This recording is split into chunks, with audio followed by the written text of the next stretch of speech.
अब की बार किसका उत्तर प्रदेश। नमस्कार, आप देख रहे हैं न्यूज़ 24। मैं हूं आप सभी के साथ विपनेश माथुर और आज ब्रेकिंग विद एजेंडा में बात होगी योगी सब पर भारी।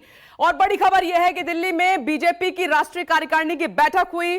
सबसे ज्यादा जिस नेता की चर्चा हुई वो हैं उत्तर प्रदेश के मुखिया योगी आदित्यनाथ। जी हां, बीजेपी के वो इकलौते सीएम जो दिल्ली पहुंचे, सिर्फ पहुंचे ही नहीं बल्कि पीएम मोदी और गृह मंत्री अमित शाह की मौजूदगी में राजनीतिक प्रस्ताव भी रखा है। इस बैठक में दिल्ली पहुंचने वाले बीजेपी के सीएम की लिस्ट से इकलौते योगी आदित्यनाथ थे, बाकी सीएम वीडियो कॉन्फ्रेंसिंग के जरिए जुड़े। बैठक में सबसे ज्यादा चर्चा उत्तर प्रदेश को लेकर हुई। 2024 का रास्ता 2022 में यूपी से ही दिल्ली तक पहुंचेगा। इसी को ध्यान में रखते हुए सीएम योगी इस बैठक के सेंटर भी रहे और इस बैठक के जरिए बीजेपी के केंद्रीय नेतृत्व ने साफ कर दिया, कह दिया कि योगी को लेकर कोई कंफ्यूजन नहीं है, योगी की अगुवाई में ही चुनाव होगा। और अब बड़ा सवाल यहां पर यह है कि आखिर यूपी में विपक्ष आगे की लड़ाई कैसे लड़ेगा, योगी के इमेज से मुकाबला करने में वो कितना सक्षम है, यह विपक्ष के लिए बड़ा सवाल है। तमाम मेहमान इस वक्त हमारे साथ मौजूद हैं और मेरे सहयोगी भी जुड़ गए हैं क्योंकि आज की बहस बेहद दिलचस्प रहने वाली है। समीर सिंह जी हमारे साथ मौजूद हैं, बीजेपी स्पोक्स पर्सन, साथ ही संजीव सिंह जी भी हमारे साथ जुड़ गए हैं, स्पोक्स पर्सन कांग्रेस पार्टी, और साथ ही डॉक्टर अजीज खान जी हमारे साथ मौजूद हैं, स्पोक्स पर्सन समाजवादी पार्टी। आपका बहुत बहुत स्वागत है। अयोध्या से मेरे सहयोगी राजीव रंजन आपको नजर आ रहे हैं और साथ ही ऋषिकेश कुमार दिल्ली बीजेपी ऑफिस से हमारे साथ मौजूद हैं। लेकिन ऋषिकेश मैं आपके पास आऊं उससे पहले राजीव का रुख करना चाहूंगी। राजीव, सीधे आपके पास आते हुए छोटा सवाल लेकिन बड़ा, तो क्या उत्तर प्रदेश की लड़ाई 2022 की योगी के चेहरे पर लड़ी जाएगी?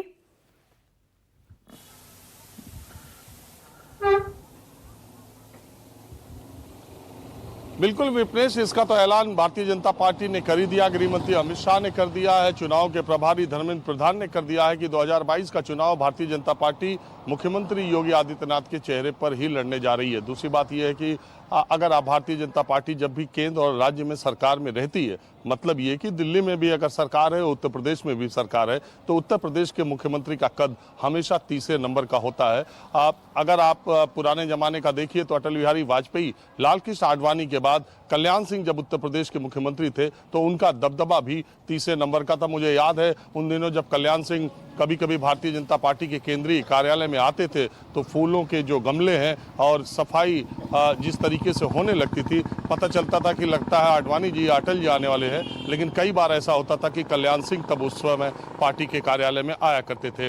अब धीरे धीरे, मैं ये तो नहीं कह सकता पुराने जमाने से आज के बीजेपी को जोड़ना ठीक नहीं है, ना अटल जी आडवाणी जी के जमाने से कल्याण सिंह से। आज की बीजेपी बिल्कुल बदली हुई बीजेपी है और जो योगी आदित्यनाथ का भारतीय जनता पार्टी में कद बढ़ते जा रहा है, चूंकि उनको मुख्यमंत्री पद का उम्मीदवार घोषित कर दिया गया है, इसलिए आप देखिए राष्ट्रीय कार्यकारिणी की बैठक में अकेले उत्तर प्रदेश के मुख्यमंत्री योगी आदित्यनाथ बीजेपी के मुख्यमंत्रियों में अकेले आदमी थे जिनको वहां पर बुलाया गया था। बाकी लोग वीडियो को ऑनलाइन खुद को जोड़ करके बाकी मुख्यमंत्रियों को ऑनलाइन जोड़ा गया उनको वहां पर। और सबसे महत्वपूर्ण बात कि राजनीतिक प्रस्ताव बहुत इंपॉर्टेंट बात होती है किसी भी पार्टी में, किसी भी संगठन में। राजनीतिक प्रस्ताव उत्तर प्रदेश के मुख्यमंत्री योगी आदित्यनाथ ने पेश किया तो पार्टी में उनका कद तेजी से बढ़ रहा है और बढ़ाया भी जा रहा है, क्योंकि मालूम है कि केंद्र की सरकार तभी तक है जब तक उत्तर प्रदेश में लोकसभा में जो स्थिति भारतीय जनता पार्टी की है या किसी भी पार्टी की, उत्तर प्रदेश में अगर स्थिति ठीक है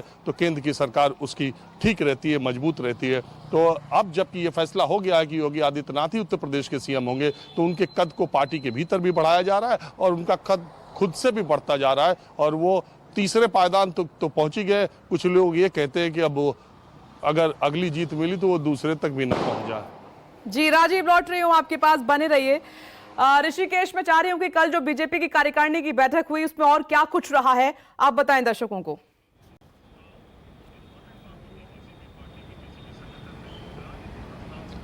विपनेश, देखिए राजनीतिक प्रस्ताव में जो 17 महत्वपूर्ण एजेंडा शामिल किया गया था, जिसे पारित किया गया, वो दरअसल आने वाले विधानसभा चुनाव के लिए भारतीय जनता पार्टी का रिपोर्ट कार्ड है।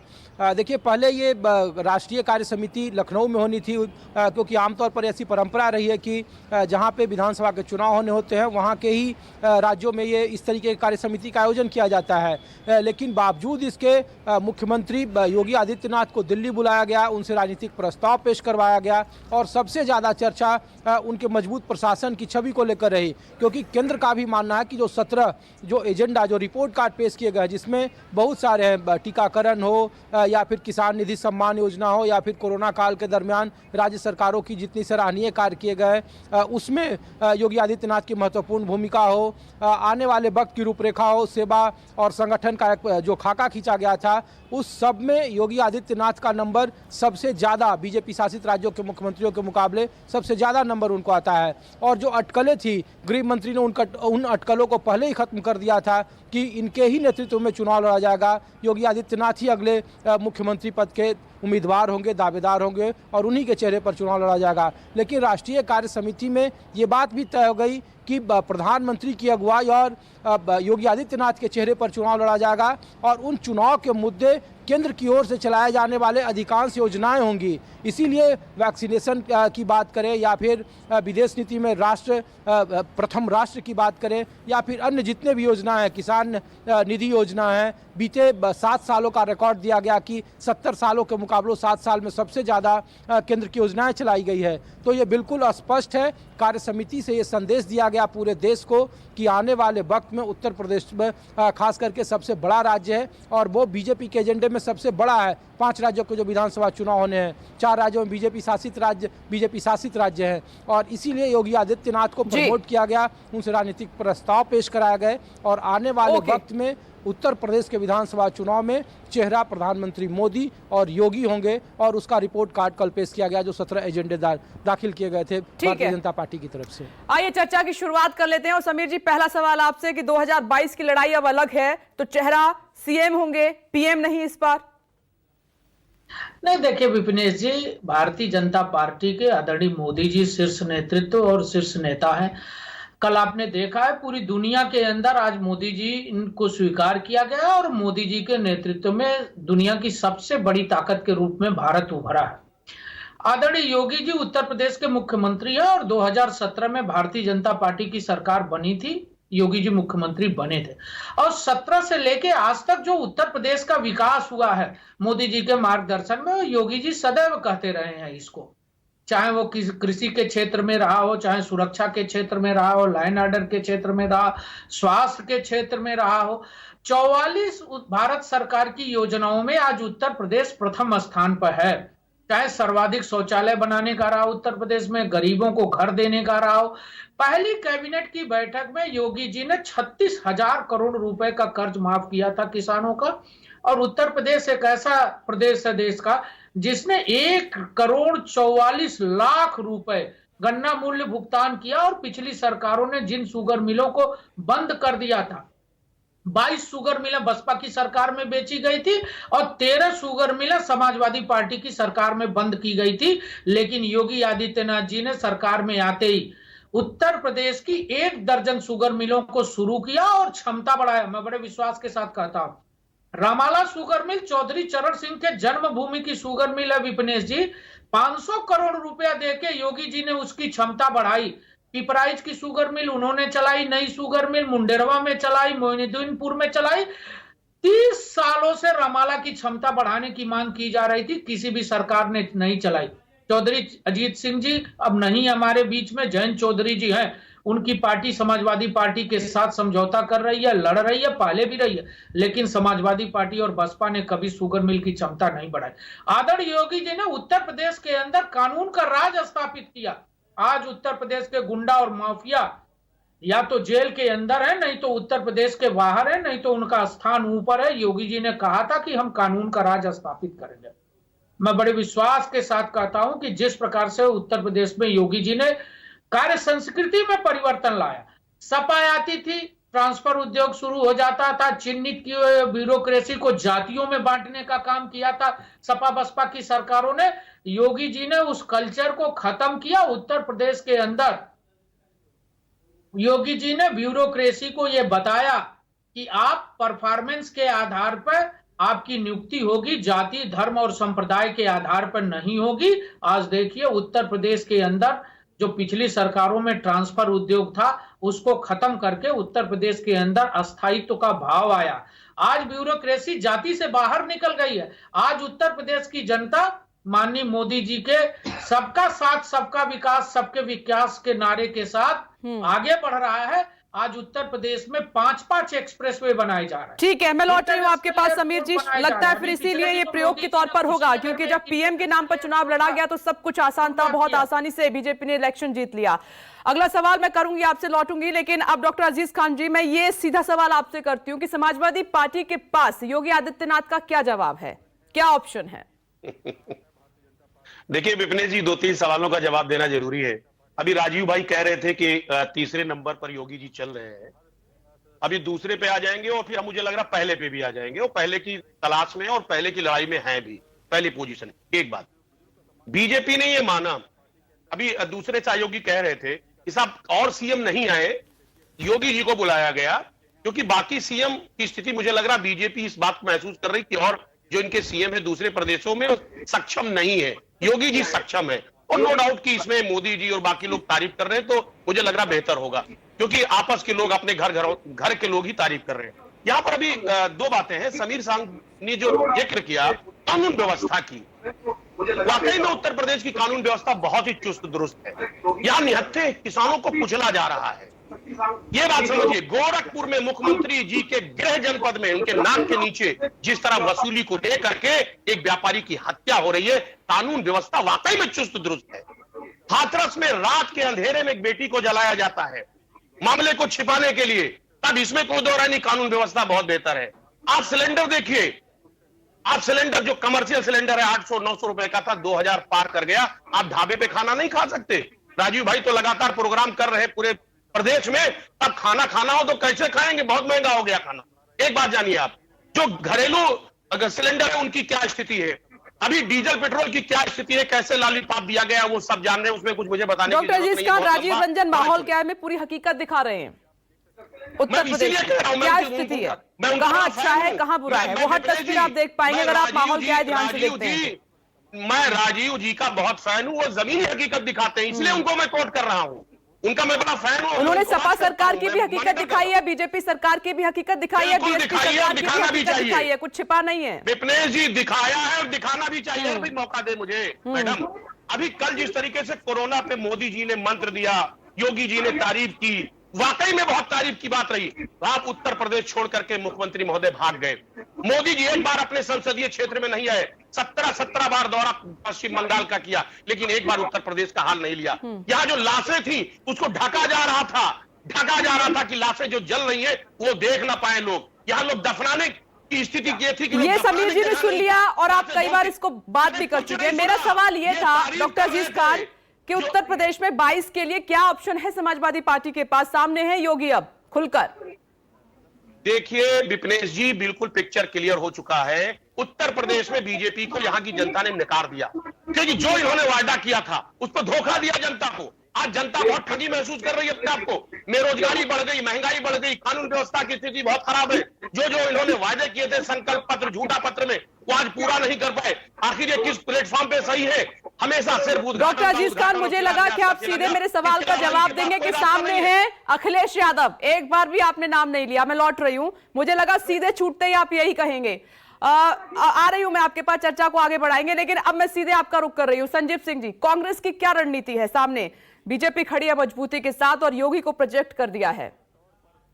विपिनेश जी, आज भारतीय अर्थव्यवस्था का वो काला दिन है। 6 साल पहले देश के प्रधानमंत्री आदरणीय नरेंद्र मोदी जी ने क्या कहा था रात 8 बजे के बाद, कि जब नोटबंदी जारी की तो कहा कि काला धन समाप्त हो जाएगा, आतंकवाद समाप्त हो जाएगा, महंगाई समाप्त हो जाएगी। और हुआ क्या कि 15,41,000 करोड़ रुपए बैंकों में वापस आ गए, 17,000 करोड़ रुपए नई करेंसी छापने में लगी और 35,000 करोड़ बैंकों का नुकसान हुआ। ये सीएमआई के आंकड़े हैं। अब आगे चलते हैं कि जिसके कारण आज उत्तर प्रदेश भी झेल रहा है। पूरे देश में 13 करोड़ नौकरियां चली गई, और मेरा आंकड़ा नहीं है, सीएमआई का आंकड़ा है कि 2,38,000 कारखाने बंद हो गए।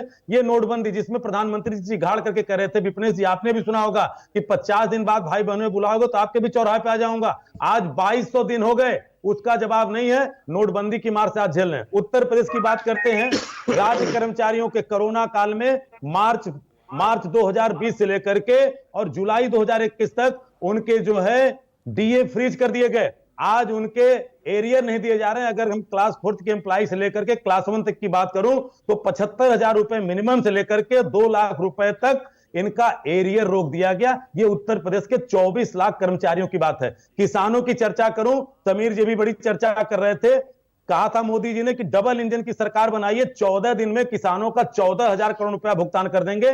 बड़े दुर्भाग्य की बात है कि आज 17,000 करोड़ रुपए किसानों का गन्ना का बकाया है। और जो लोग कहते थे कि 22 आते आते दुगना दाम हो जाएगी फसलों की, आज आय आधी हो गई और जुमला छोड़ा जा रहा है। आप बताइए, 256% आपने पेट्रोल पे एक्साइज ड्यूटी बढ़ा दी और 650% डीजल पे एक्साइज ड्यूटी बढ़ा करके और 5 और 10 रुपए की छूट करते हैं। और ये जुमला नहीं है, पिछले 9 महीने में विपनेश जी 28 रुपए आपने पेट्रोल पे और 26 रुपए डीजल पे बढ़ाया और इस पर जुमला छोड़ा जा रहा है। तो मेरा कहना है कि उत्तर प्रदेश सरकार आज चारों तरफ फैल। और अभी आपने कहा कि एक सवाल जरूर बनता है, अभी उत्तर प्रदेश के उप मुख्यमंत्री जी ने मथुरा में कहा कि मैं कमल निशान के नेतृत्व में चुनाव लड़ूंगा और उधर दूसरी तरफ कहा जा रहा है कि योगी आदित्यनाथ के नेतृत्व में चुनाव लड़ेगा। तो भारतीय जनता पार्टी के भीतर उनका कार्यकर्ता खुद असमंजस में है कि किसके नेतृत्व में भाजपा चुनाव लड़ेगी। तो आज जिस तरह से पूरी तरह से 4.5 साल में भारतीय जनता पार्टी फेल रही। अगर नरेंद्र मोदी जी से और योगी आदित्यनाथ जी के उनके लोगों से एक सवाल जरूर करना चाहता हूं। चलिए ठीक है, मैं आ रही हूं, चर्चा को आगे बढ़ाएंगे। राजीव, मैं आपके पास आ रही हूं क्योंकि माहौल क्या है, मैं आप हर इलाके को टच कर रहे हैं, लोगों से बात कर रहे हैं। ठीक है, ये एक्सपेरिमेंट के तौर पर क्या बीजेपी सीएम योगी आदित्यनाथ को प्रोजेक्ट कर रही है, इस पर मैं जवाब लूंगी क्योंकि पीएम के चेहरे पर तो आसानी से चुनाव जीतते रहे, लेकिन महंगाई, क्योंकि कल भी हमने जिक्र किया, इसका हर बार जिक्र होगा, तो जो दाम कम किए हैं केंद्र ने और राज्य सरकार ने, इससे जनता कुछ रिलीफ महसूस कर रही है क्या?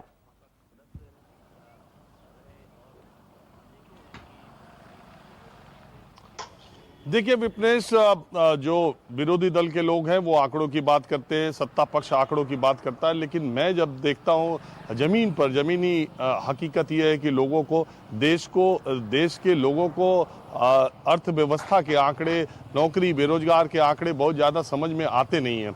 दरअसल उनकी ज़िंदगी की जो परेशानियां हैं, वो उन परेशानियों से वो पॉलिटिकली मोटिवेट होते हैं, ये भी मैं बहुत कम देखता हूं। दरअसल देखिए क्या है कि भारत में एक ये कड़वी हकीकत है, जो लोग पैनल में बैठे हैं इसको माने या न माने, इस वक्त की भारतीय राजनीति में प्रधानमंत्री नरेंद्र मोदी, गृह मंत्री अमित शाह और दुनिया की सबसे बड़ी पार्टी भारतीय जनता पार्टी से कोई पार्टी देश में ऐसी नहीं है, कोई नेता ऐसा नहीं है जो चुनाव लड़ सकता हो। ये इतने ताकतवर पार्टी है, इतने लोकप्रिय नेता इनके पास है, ऐसे चेहरे हैं, ऐसे नारे हैं कि किसी नेता के बस की बात नहीं है जो इनसे चुनाव न लड़ सके। राजीव, संजीव जी कुछ पूछना चाह रहे हैं आपसे। संजीव एक मिनट संजीव जी बात कंप्लीट करने दीजिए उनको, फिर मैं चाह रही हूँ वो आपके सवाल का जवाब देंगे। एक मिनट संजीव, एक बोलिए राजीव। देखिए मैं ये भी बता दूं, एक बात ये भी बता दूं, हम और संजीव एक ही हॉस्टल के हैं, एक ही यूनिवर्सिटी के हैं, ये भी एक बात है। संजीव, मैं अपनी बात पूरी कर लूं।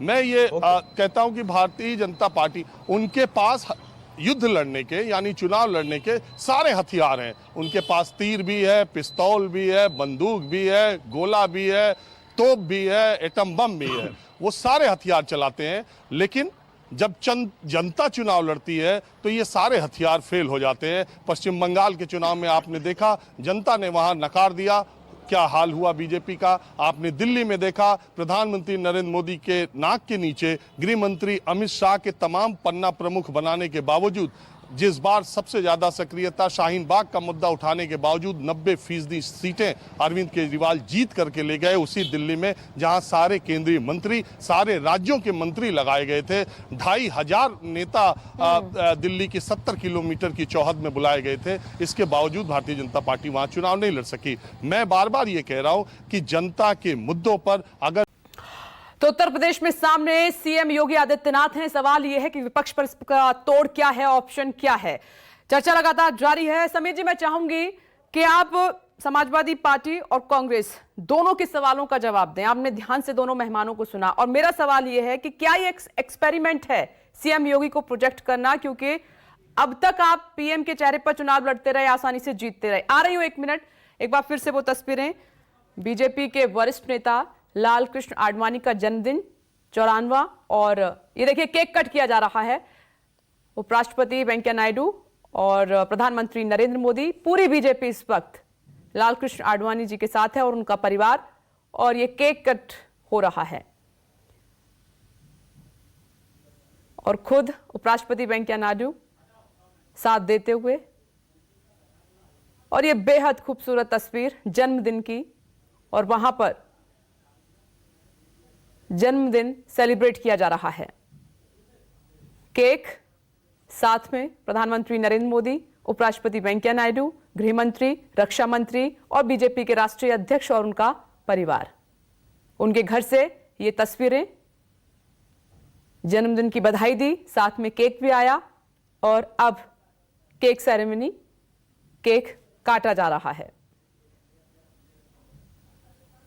एक बार फिर से ये तस्वीरें आपके सामने, बेहद खूबसूरत, बेहद खास ये पल, ये तस्वीरें। पूरी बीजेपी आज लाल कृष्ण आडवाणी के घर पर मौजूद है। बड़े नेता, बड़े चेहरे, खुद प्रधानमंत्री नरेंद्र मोदी उनको बधाई देने पहुंचे, पहले बुके दिया, मिले, ढेर सारी बातें की एक टेबल पर। और इससे पहले ये तस्वीर आपने नहीं देखी होगी, 2021 94वां ये जन्मदिन लाल कृष्ण आडवाणी का, और अब ये दो तस्वीरें जब पहुंचे, खुद हाथ पकड़कर गार्डन में लेकर आए और वहीं पर ये केक काटा जा रहा है। बेहद खास पल, और मुबारकबाद देने के लिए बीजेपी की टॉप लीडरशिप पहुंची है। ये उस दौरान की तस्वीर है जब गुलदस्ता लेकर पीएम मोदी पहुंचे थे घर और उन्हें गुलदस्ता देकर जन्मदिन की ढेरों बधाई दी। हमेशा आशीर्वाद लेते रहे हैं और मार्गदर्शन मंडल में इस वक्त लाल कृष्ण आडवाणी हैं और समय समय पर हमेशा उन्होंने प्रधानमंत्री नरेंद्र मोदी ने कई अहम मुद्दों पर चर्चा की है। लेकिन आज तो जन्मदिन का मौका है, इसीलिए तैयारियां कुछ और ही हैं। कुमार गौरव, अभी मैं देख रही थी बीजेपी की टॉप लीडरशिप के साथ और खुद बीजेपी के वरिष्ठ नेता, योगदान उनका बीजेपी के लिए रहा है, कोई नहीं भूल सकता। केक काटा गया और जन्मदिन सेलिब्रेट किया जा रहा है। देखिए विपनेश, बिल्कुल लाल कृष्ण आडवाणी का जो योगदान है बीजेपी में, जो मॉडर्न बीजेपी है उसको खड़ा करने में कहीं ना कहीं लाल कृष्ण आडवाणी और अटल बिहारी वाजपेयी का योगदान था। अटल बिहारी वाजपेयी अब नहीं है, इसलिए पार्टी का एकमात्र सबसे बड़ा चेहरा अगर कोई बचता है राजनीतिक तौर पे तो वो लाल कृष्ण आडवाणी है। और ये जो सारी तस्वीरें आपको दिख रही है जिसमें वाइस प्रेसिडेंट वेंकैया नायडू वहाँ पे मौजूद हैं, प्रधानमंत्री नरेंद्र मोदी हैं, अमित शाह हैं, राजनाथ सिंह हैं, जेपी नड्डा हैं, इसके अलावा बहुत सारे लोग, तमाम बीजेपी की लीडरशिप आज वहाँ पहुंच रही है। हालांकि उनकी तस्वीरें बाद में आएंगी, लेकिन ये जो तमाम नेता है वो कहीं ना कहीं बधाई देने के लिए पहुंचे हैं, उनका आशीर्वाद लेने पहुंचे हैं। 94वां जन्मदिन है, महत्व को दिखाता है कि ठीक है नेता वरिष्ठ हो जाता है, उन्हें मार्गदर्शक मंडल में भेज दिया जाता है, लेकिन जब भी पार्टी को जरूरत होती है तो वैसे वक्त पे वो अपना निर्णय, अपनी बातें टॉप लीडरशिप जो उस वक्त की होती है उसको बताते हैं। और ये लाल कृष्ण आडवाणी के लिए जो सम्मान है वो दिखाता है प्रधानमंत्री नरेंद्र मोदी का। कल आपको पता है बीजेपी की राष्ट्रीय कार्यकारिणी की बैठक थी और प्रधानमंत्री ने कल जो बातें वहां पे भाषण दिया था वो आज से 20 साल पहले वही भाषण लखनऊ में लाल कृष्ण आडवाणी ने दिया था। और राजनीतिक गुरु कहे जाते हैं वर्तमान प्रधानमंत्री के लाल कृष्ण आडवाणी। तो ये एक सम्मान है। हालांकि राजनीति में देखिए समय के हिसाब से चीजें बदलती हैं, आपकी पावर मजबूत होती है, आप कमजोर हो जाते हैं। तो अभी फिलहाल जो स्थिति है, वरिष्ठ नेता है, 94 साल के हैं, तो किनारे हैं, राजनीति में उतने सक्रिय नहीं है, लेकिन हाँ पार्टी के तमाम नेता वहां पहुंचे हैं और उनका आशीर्वाद ले रहे हैं। इससे ये दिखता है कि कम से कम आज जो बीजेपी है उसके जनक वो हैं, उसी की ये तस्वीरें हैं।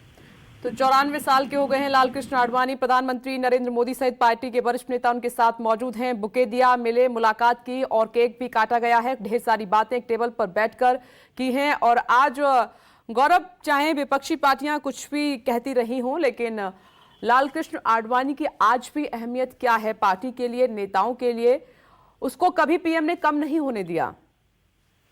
देखिए बिल्कुल, हमेशा लाल कृष्ण आडवाणी और नरेंद्र मोदी के बीच कई बार, जब आपको याद होगा 2014 में जब गोवा में नरेंद्र मोदी को प्रचार समिति का प्रमुख बनाया गया था, उस वक्त आडवाणी जी नाराज थे। उन्होंने एक सार्वजनिक चिट्ठी जारी करके इसका विरोध किया था।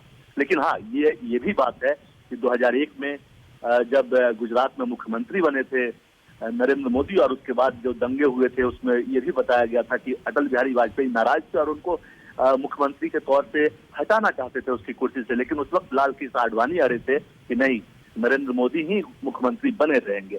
तो कहीं ना कहीं संबंधों में खटास मिठास होती है, लोग बोलते हैं, राजनीति में कई तरह की चर्चा होती है, लेकिन किसी भी पब्लिक मंच पे आपने आज तक देखा होगा नरेंद्र मोदी ने कभी भी सम्मान में कमी नहीं आने दी है लाल कृष्ण आडवाणी की। और आज उनका 94वां जन्मदिन है, ऐसे में सवेरे सवेरे उठकर प्रधानमंत्री के होने के बावजूद, क्योंकि एक बड़ा पद है जिस पे वो बैठे हुए हैं, लेकिन गुरु बड़ा होता है, पद से बड़ा गुरु होता है, ये प्रधानमंत्री नरेंद्र मोदी लगातार सिद्ध करते रहे हैं। और उसी का नतीजा है कि सवेरे सवेरे उठकर वो लाल कृष्ण आडवाणी के घर गए हैं, वहां उनका आशीर्वाद लिया, उनको बुके दिया, फिर केक काटकर उनका जन्मदिन मनाया गया। और कल जो राष्ट्रीय, एक चीज मैं आपको और बता दूं, कल जो राष्ट्रीय कार्यकारिणी की बैठक हुई थी उसमें वर्चुअल तरीके से जुड़े थे लाल कृष्ण आडवाणी, और भी जो बातें हुई होंगी, चूंकि राष्ट्रीय अध्यक्ष भी वहां है, तो पूरी राष्ट्रीय कार्यकारिणी की बैठक में कल क्या हुआ उसको पार्टी की टॉप लीडरशिप लाल कृष्ण आडवाणी को ब्रीफ भी करेगी इस पूरे मुद्दे पे। ये कॉम्बिनेशन है कुमार गौरव, नई बीजेपी और पुरानी बीजेपी का।